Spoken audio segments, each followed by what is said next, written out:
You get up on your little 21-inch screen and howl about America and democracy.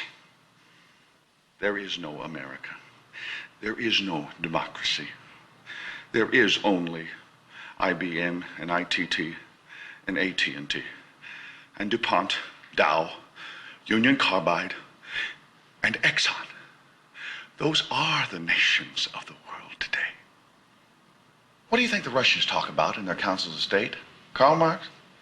They get out their linear programming charts, statistical decision theories, Minimax solutions, and compute the price-cost probabilities of their transactions and investments, just like we do. We no longer live in a world of nations and ideologies, Mr. Beale. The world is a college of corporations, inexorably determined by the immutable bylaws of business. The world is a business, Mr. Beale.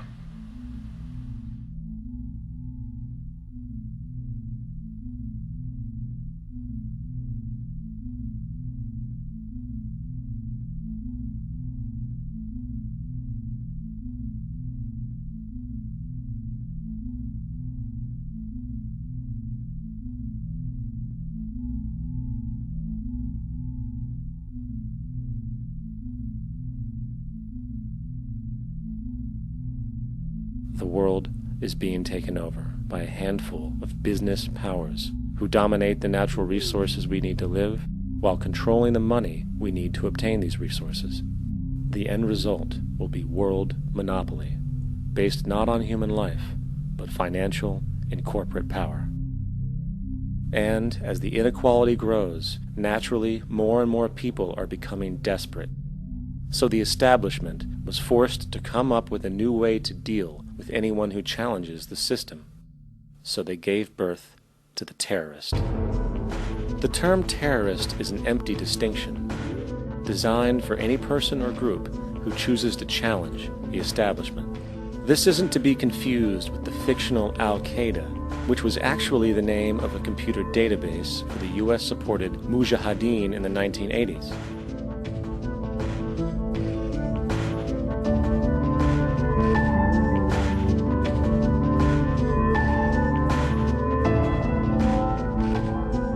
In 2007, the Department of Defense received $161.8 billion for the so-called global war on terrorism. According to the National Counterterrorism Center, in 2004, roughly 2,000 people were killed internationally due to supposed terrorist acts.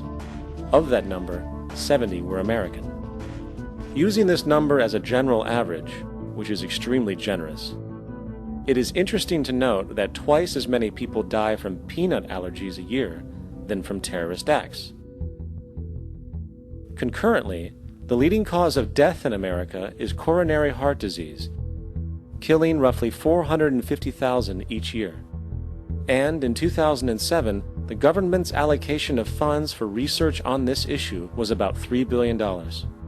This means that the US government in 2007 spent 54 times the amount for preventing terrorism than it spent for preventing a disease which kills 6,600 times more people annually than terrorism does.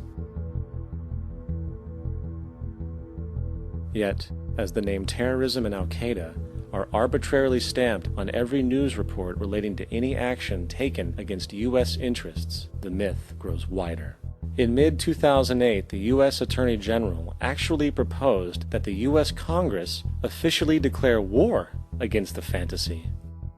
Not to mention, as of July 2008, there are now over 1 million people currently on the U.S. terrorist watch list. These so-called counterterrorism measures, of course, have nothing to do with social protection, and everything to do with preserving the establishment amongst the growing anti-American sentiment both domestically and internationally, which is legitimately founded on the greed-based corporate empire expansion that is exploiting the world. The true terrorists of our world do not meet at the docks at midnight or scream Allah Akbar before some violent action.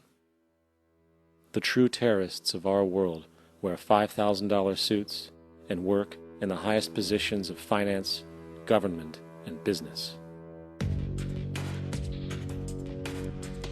So, what do we do? How do we stop a system of greed and corruption that has so much power and momentum?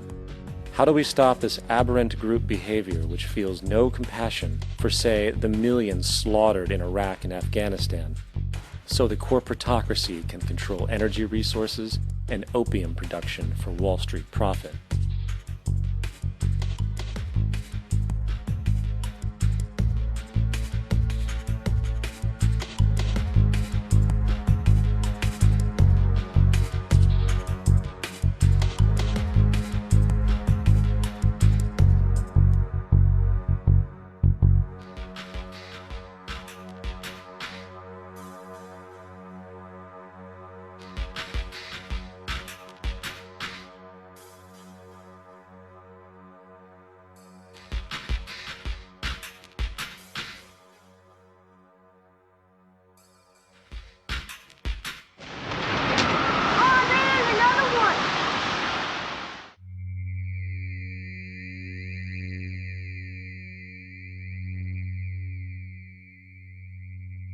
How do we stop a system of greed and corruption that condemns poor populations to sweatshop slavery for the benefit of Madison Avenue?